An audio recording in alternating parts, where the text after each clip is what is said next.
Cumprimento os irmãos com a paz do Senhor. É uma alegria muito grande e uma oportunidade poder comentar com os irmãos a palavra do Senhor no livro de 1 Samuel, e foi nos passado o capítulo 5 para a gente fazer o comentário. E eu quero agradecer primeiramente ao meu Deus por essa oportunidade, também a minha pastora presidente, pastora Loide Ramos, e o nosso pastor Gedeon Júnior, que é o idealizador desse trabalho. Eu louvo a Deus, porque o Senhor tem nos abençoado grandemente, nos trazendo o conhecimento da palavra do Senhor, e nós temos assim crescido bastante nesses trabalhos, né? Com o comentário bíblico na palavra do Senhor, todos os dias. E eu quero fazer então, irmãos, algumas referências no contexto do capítulo 1 até o capítulo 4, ou seja, antes de entrar no capítulo 5, eu quero contextualizar todos os capítulos anteriores para depois entrar no capítulo 5. Ou seja, 1 Samuel, capítulo 1, fala-nos alguns fatos importantes na palavra do Senhor. Samuel, ele é o último dos juízes e o primeiro profeta após Moisés, ou depois de Moisés. Samuel, ele significa, o nome Samuel,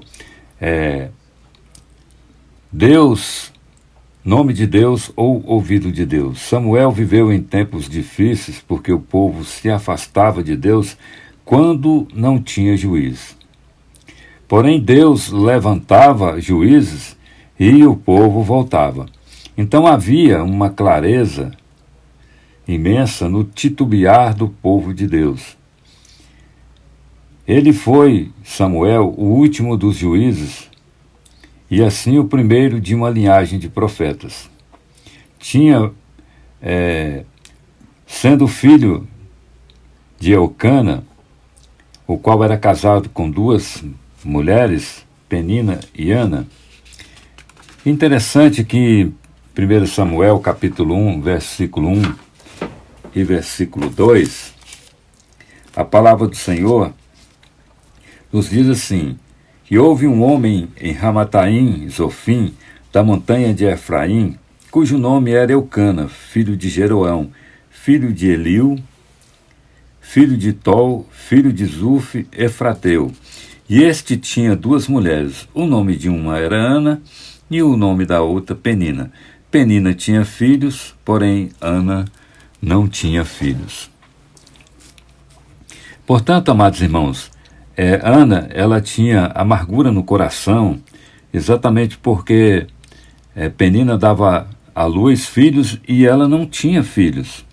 E ela se sentia, então, angustiada, amargurada por não ter esse privilégio de ser mãe, porque naquele tempo, anteriormente, nessa época, era de suma importância a mulher dar filhos.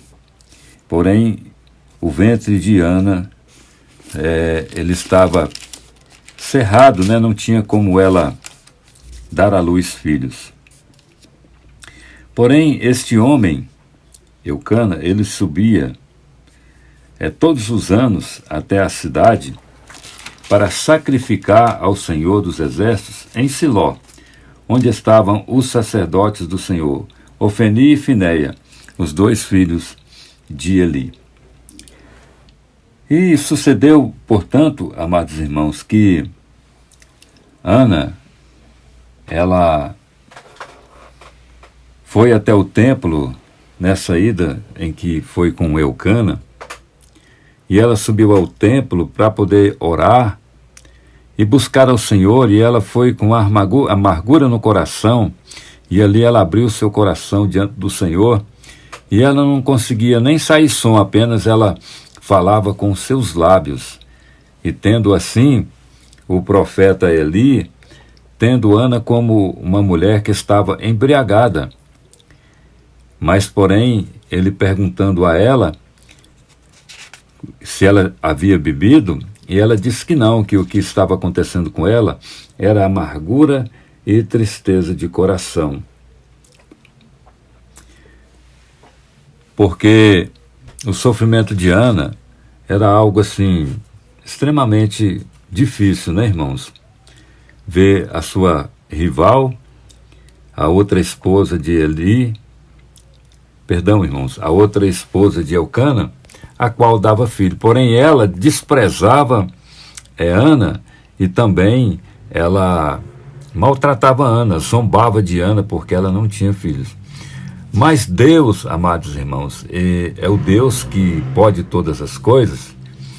E o Senhor então ouviu a oração de Ana.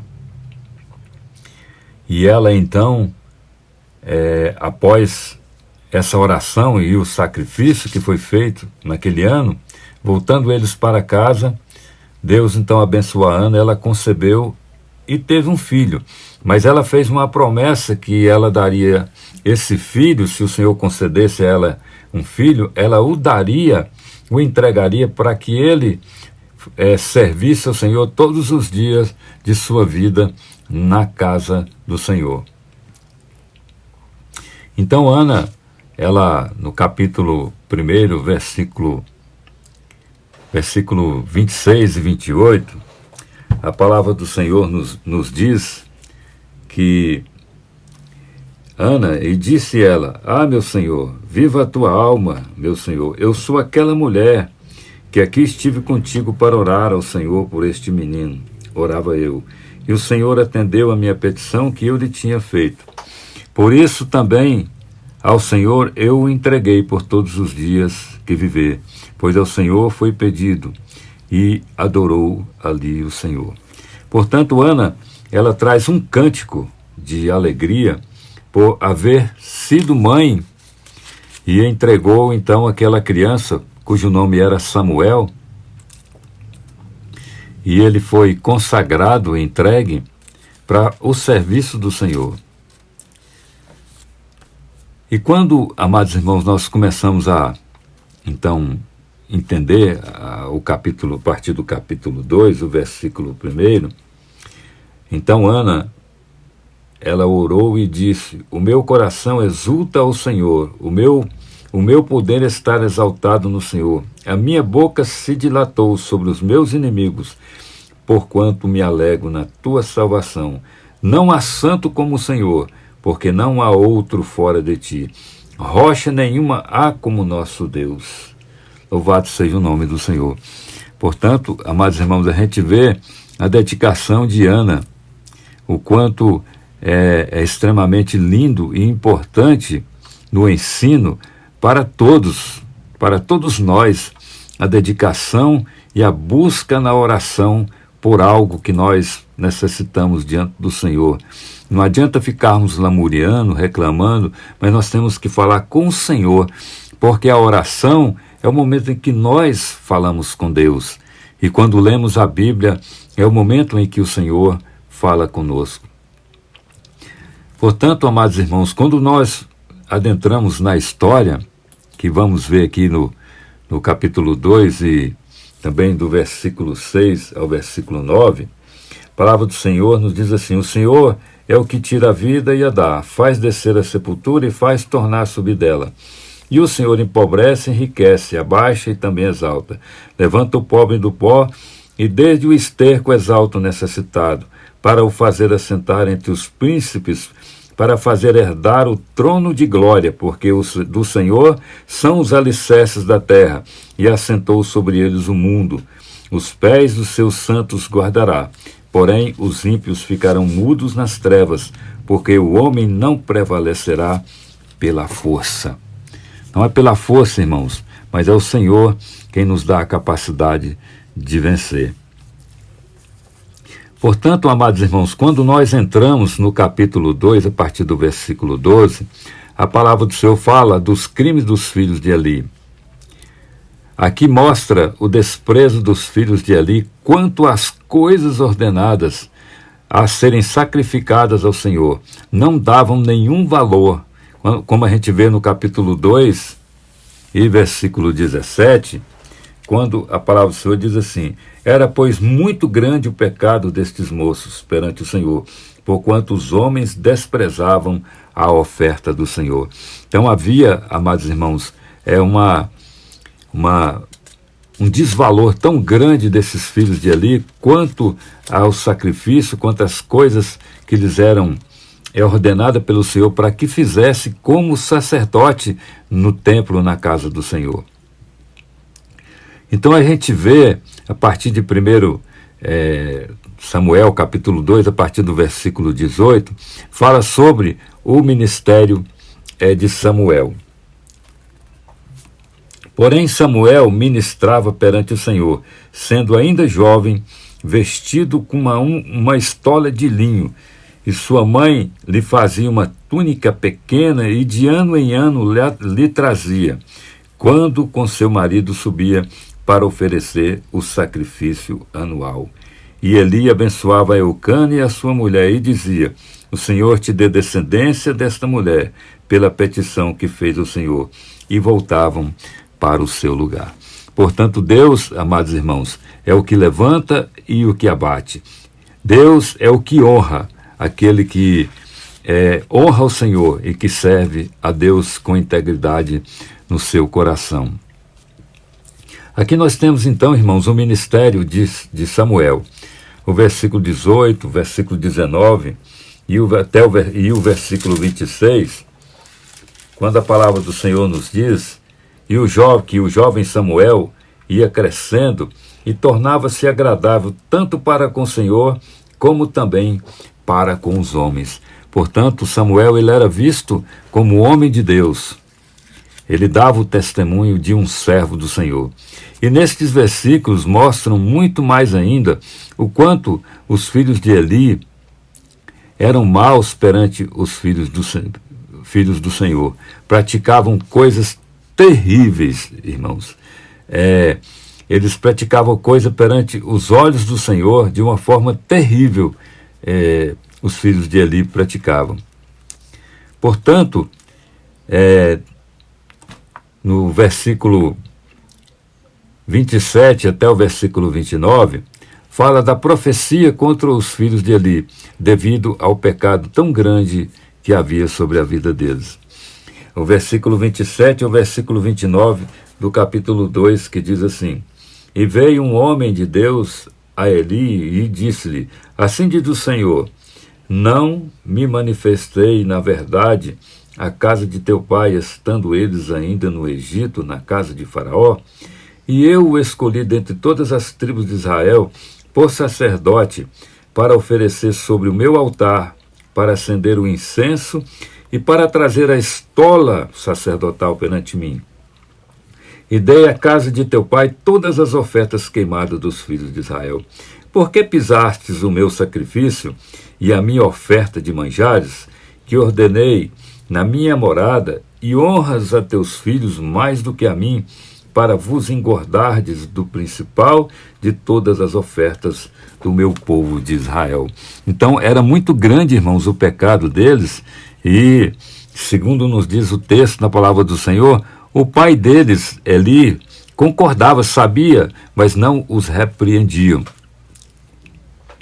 E nesses versículos mostram, irmãos, a profecia contra os filhos de Eli. Esse texto que nós lemos, Deus, ele é claro em suas palavras, com referência ao que é santo. 1 Samuel, capítulo 3, o versículo 9, o versículo 10, Deus fala com Samuel. É a primeira vez, então, que o Senhor fala com Samuel. Capítulo 3, versículo 10, 9 e versículo 10. Diz assim a palavra do Senhor. Por isso Eli disse a Samuel: vai deitar-te, e há de ser que, se te chamar, dirás: fala, Senhor, porque o teu servo ouve. Então Samuel foi e se deitou no lugar. Então veio o Senhor, pôs-se ali e o chamou como das outras vezes: Samuel, Samuel. E disse Samuel: fala, porque o teu servo ouve. Portanto, amados irmãos, Deus falou 3 vezes com Samuel. 2 vezes ele foi até ali porque ele não compreendeu, mas na terceira vez Eli falou para ele que quando o Senhor então chamasse, que ele dissesse: Senhor, eis-me aqui. Então o Senhor fala com Samuel o que faria com a casa de Eli, por causa dos seus filhos e porque não os repreendiam. Então vejam bem, irmãos, o cuidado que nós, como pais, devemos repreender os nossos filhos quando eles entram por caminhos errados, mas também devemos alegrá-los, abençoá-los quando também entram em caminhos que agradam ao Senhor. Portanto, amados irmãos, em 1 Samuel capítulo 3, versículo 15 e versículo 17, a palavra do Senhor nos diz assim: E Samuel ficou deitado até pela manhã, então abriu as portas da casa do Senhor, porém temia Samuel relatar esta visão a Eli. Então chamou Eli a Samuel e disse: Samuel, meu filho. E disse ele: Eis-me aqui. E ele disse: Qual é a palavra que te falou o Senhor? Peço-te que não me encubras, assim Deus te faça, e outro tanto se me encobrir alguma palavra de todas as que te falou. Então Samuel lhe contou todas aquelas palavras, e nada lhe encobriu, e disse ele: Ele é o Senhor, faça o que bem parecer aos seus olhos. Portanto, amados irmãos, nós podemos então perceber o que aconteceu, e então houve aquela guerra após o Senhor repreender os filhos de Eli. 1 Samuel capítulo 3, versículo 15 e 17, quando nós lemos aqui, conta sobre a visão que Deus deu a Samuel sobre Eli e o seu ministério e os seus filhos. Depois disso, irmãos, houve então uma contenda entre os filisteus e eles vencem os israelitas. A gente vê desde 1 Samuel capítulo 4, do versículo 1, versículo 3, versículo 4, versículo 9, versículo 10, que levaram a arca que estava em Siló até o campo onde estava a batalha. E a arca, irmãos, ela não é amuleto. Eles utilizaram a arca levando ela para o local da guerra, porque eles acreditavam que a arca indo, eles teriam a vitória. Mas quem leva a arca são Ofni e Finéias, e eles não realizavam a obra como agradava ao Senhor, porque eles não respeitavam as coisas que eram sacrificadas ao Senhor. Eles não honravam ao Senhor em nada que eles faziam.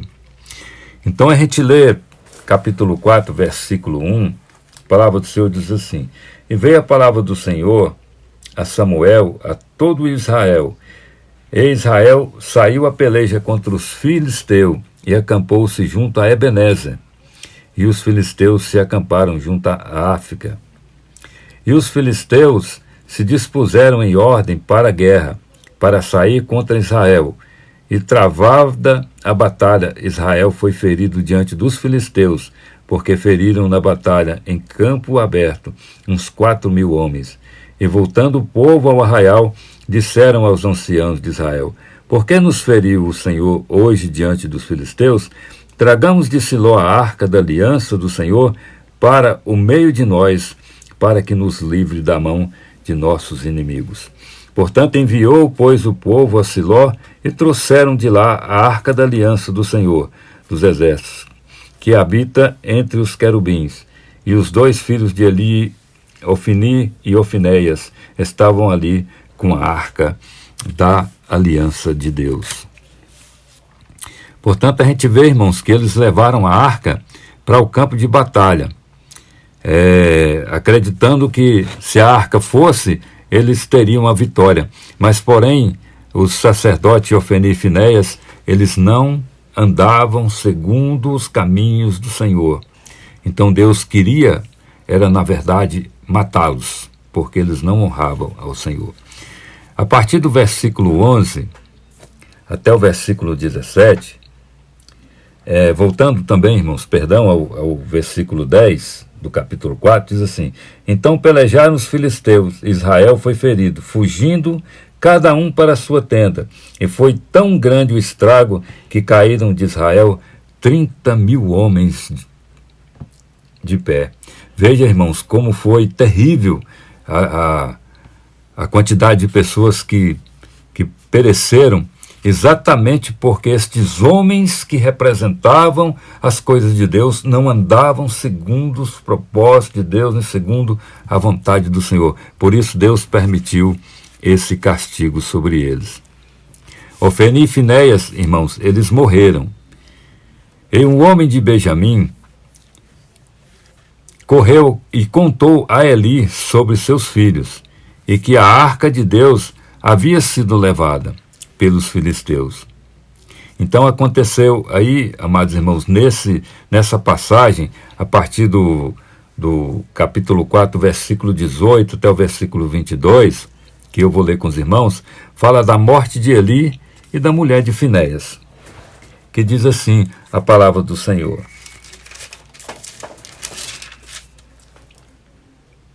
E sucedeu que, fazendo ele menção da arca de Deus, Eli caiu da cadeira para trás, ao lado da porta, e quebrou-se-lhe o pescoço, e morreu, porquanto o homem era velho e pesado.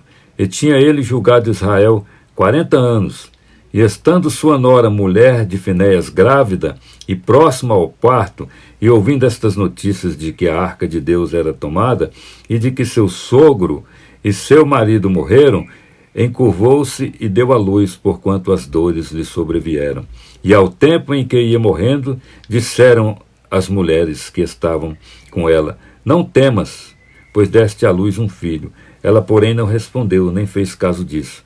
E chamou o menino Icabô, dizendo: de Israel se foi a glória, porque a arca de Deus foi tomada, e por causa de seu sogro e de seu marido.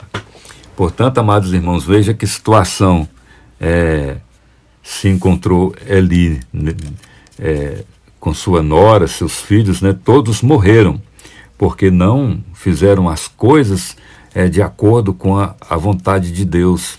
E então nós devemos honrar o Senhor, irmãos, e andar nos caminhos de Deus segundo a sua vontade. Portanto, a morte de Eli, ele estava sentado na sua cadeira e veio um homem da tribo de Benjamim e falou a Eli, e ele estava sentado em uma cadeira e caiu para trás e quebrou o pescoço e morreu, porquanto era velho e pesado. Outro fato é que a mulher de Finéias estava grávida e próxima do parto quando soube da notícia de que a arca havia sido levada pelos filisteus, e seu esposo e sogro morreram. Então, amados irmãos, a gente vê que ela também morreu a dar à luz, o qual ela deu à luz um filho e pôs o nome dele de Icabô, ou seja, que significa foi-se a glória de Deus.